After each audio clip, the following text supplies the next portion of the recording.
Hello everyone. This is all the equipment they have at Grand Junction Station. Over there is, I think, is the Chickamauga turn of number 5000. I was in a GP38. Hey, pulling it, but still getting it ready. Over here is its sibling, Tad Root number 80. He got another GP38, apparently one of the first built.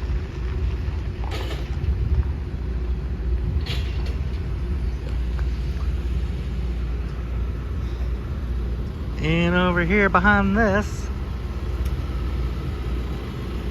I'm gonna get past this so you can get a better look at it.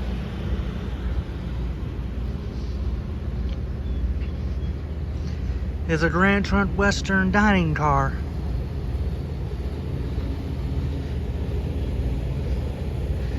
The GTW technically still exists, but it's now completely Canadian National.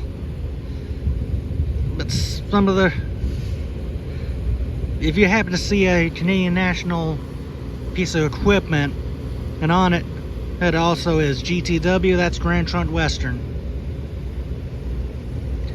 And over here is a Pullman heavyweight named Clover Colony. I don't know who the previous owner was, but it's now Tennessee Valley. This is Tennessee Valley's very own livery. This is where they service and store most of their coaches that they use on their excursions and the local.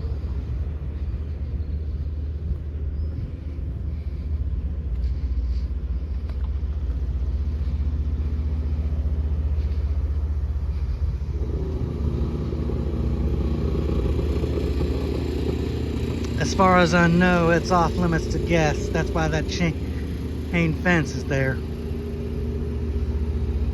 This is a Norfolk and Western lightweight coach.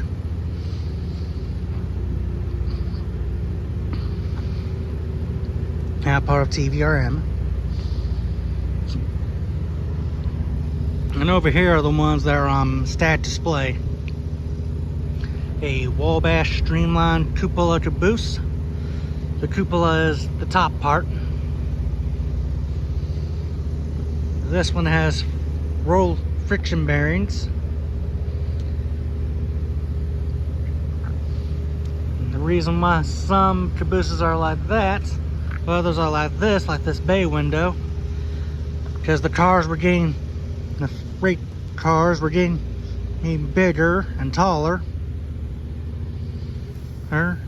But they couldn't make the cupola bigger, or otherwise it would hit tunnels or catenary lines,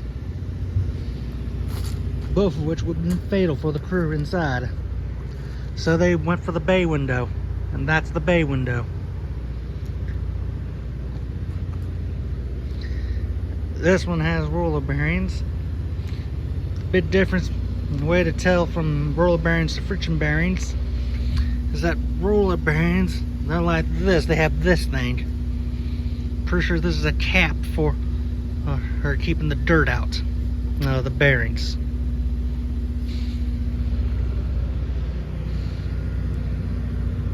While friction bearings have these, what are known as journal boxes. These had to be oiled a lot.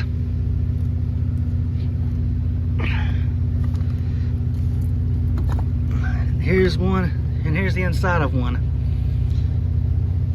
That top part's the bearing, the round part's the axle, and in it is a little sponge-like material that will soak up the oil and inside of the oil.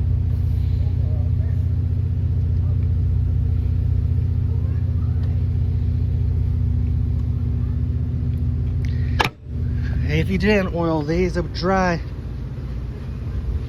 and it would run out. Friction would take hold, heat it up to the point where it actually melts. But you guess, and before that, you would see smoke billowing out of these journal boxes. Hence the name Hot Box. Most of the equipment here that are on display still have their old friction bearings. Like this L&N caboose. Also a bay window. Seems like the L&N and the Southern like bay window those more than cupolas during the later years. There's a Southern Railroad hopper. Free bay, just has 3 hatches on the bottom. This is mostly for coal or iron ore.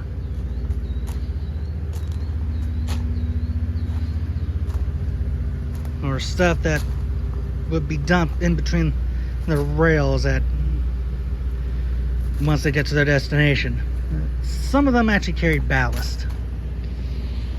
Here's another Southern piece of equipment from the Southern.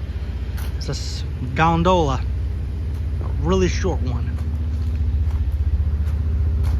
Short, so short in fact I can reach up and touch the top. It would carry scrap metal, metal pipes, rails, girders. There's steel coils. Stuff that just needs to be carried out with a crane. Or by hand if it's light enough.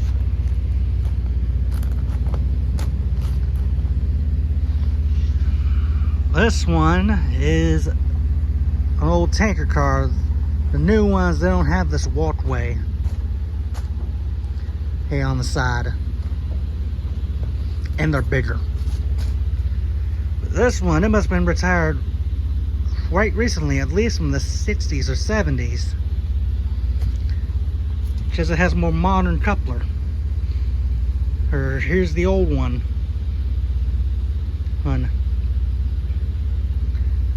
It doesn't have this part.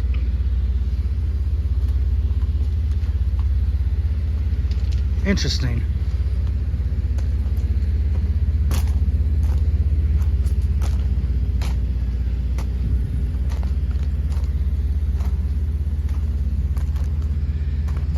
This is a passenger car, but I'm pretty sure it was used as something else.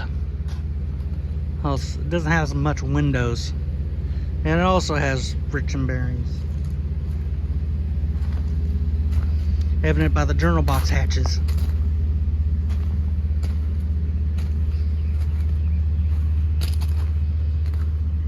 And this, it looks like a box car, but it's something different. It's known as a refrigerated box car or reefer. This one used ice. The more modern ones use a diesel engine and for refrigeration. Essentially what you do is you climb up to the top, open a hatch on the top, and dump the ice in. Huge blocks of ice.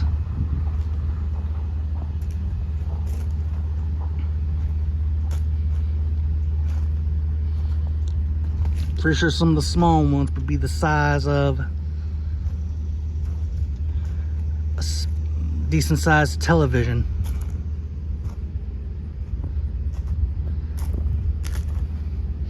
This one was owned by the Wilson Car Lines, which in turn was owned by Chase Manhattan Bank.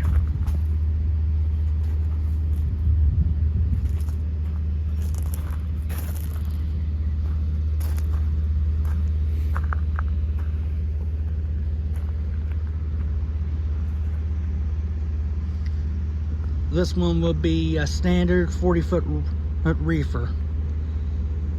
The monoruns are huge.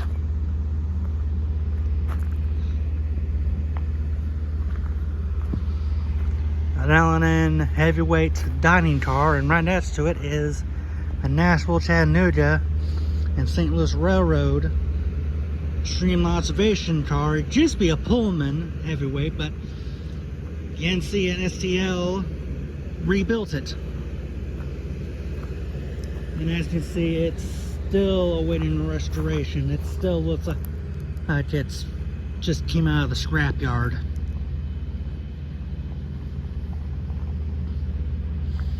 It's lucky it still has its interior.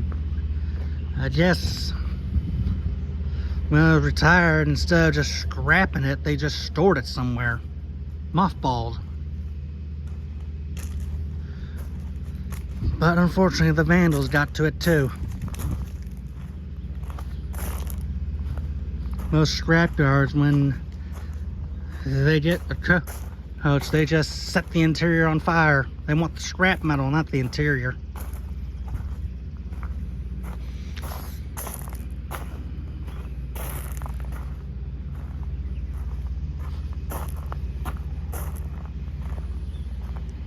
And as you can see, one of the windows smashed. I noticed that yesterday. There's a crane over there with a clamshell bucket.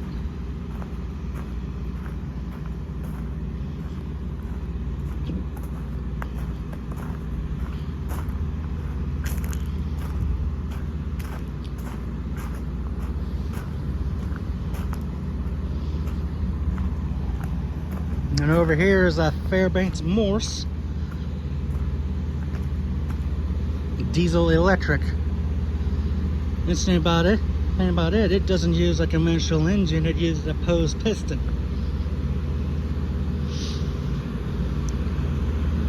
Essentially, you have a piston, and above it is another piston.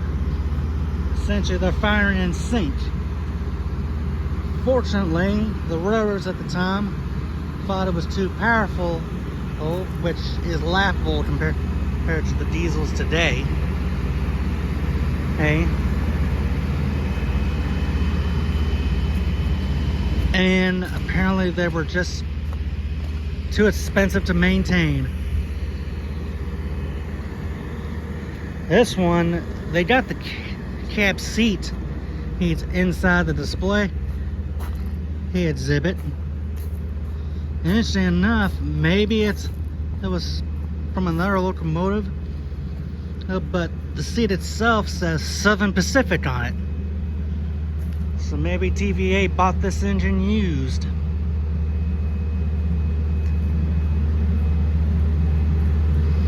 I could be wrong though. I don't know the complete history of this engine. There's the fuel tank. The more modern diesels, their fuel tanks are huge. This only carries 1,500 gallons, I think, if I'm reading that right.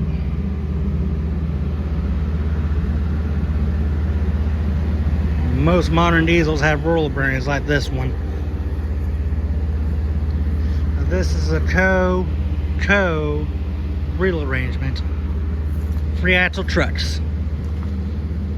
This thing is meant to pull a lot of freight. This is an Atlantic coastline down in Colorado. They now use it for birthdays. This one's name is Greenville. There's the air hose connections and a little snow plow, cow catcher. And this really shows the age. Those, you're supposed to stick a pole on it and push a car, or if you didn't want to couple it. These were insanely dangerous because you never know what that pole will do. It might snap in two.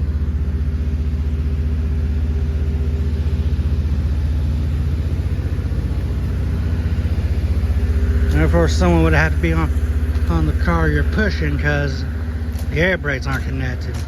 How much you stop, it's going to keep rolling.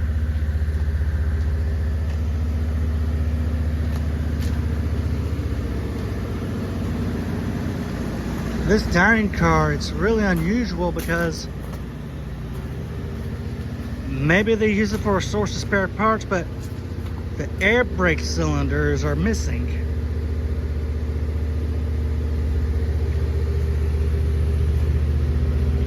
And of course, it also has rolling bearings, but these are all covered up by a plate. Maybe they decided that would look better on passenger cars. That Southern lightweight streamlined coach is also got its 10-pin roll bearings covered up. You don't see that part that's spinning on freight cars. Another Southern Dining car. And a Chesapeake, Ohio observation dome car. And right behind it is a Denver Rio Grande Pullman named Silver Quail. It's just been sold off. It's not going to be here for long. This coach may say it's the Royal Palm, one of Southern's top league express trains.